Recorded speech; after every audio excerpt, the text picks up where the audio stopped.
In this quick tutorial, I'm going to show you how to add bonus modules after a course is purchased. This is a super valuable trick if you want to add extra content and make your course more attractive to buyers, without needing to change the original course structure.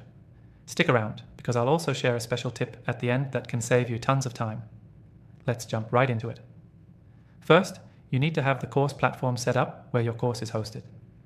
If you're already familiar with this software or using another, don't worry. This applies to most of the popular platforms out there.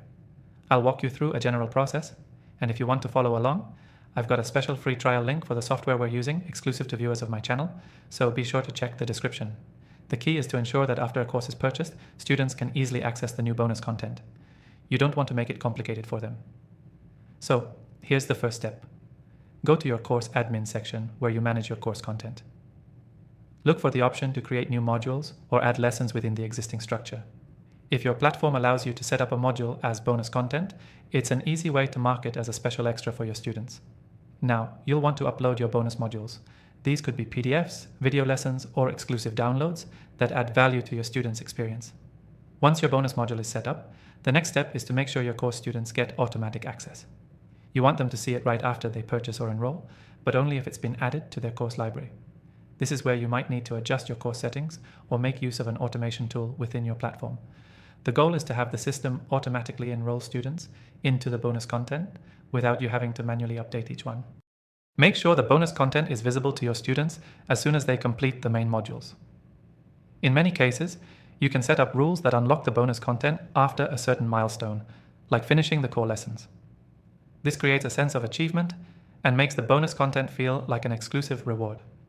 Another option is to set up email automations that notify students when new bonus content is available. This can help you stay engaged with your audience and make them feel like they're getting more than they bargained for when they signed up for your course. And don't forget to test everything. Ensure that the bonus content is appearing exactly as it should and that the students can access it without issues. This will prevent confusion and maintain the professionalism of your course. Here's the key takeaway. Adding bonus modules after a course is purchased is all about automation and clear communication with your students. Once you've set up the bonus content and ensure it's easily accessible, you'll provide added value to your course and keep your students engaged. Quick revision. To add bonus modules, go into your course management, create a new module, upload your bonus content, set the access rules, and make sure to test everything for smooth delivery. Lastly, don't forget to grab that exclusive free trial for the software we've used in the description below. It's a great way to follow along and improve your course setup. Thanks for watching.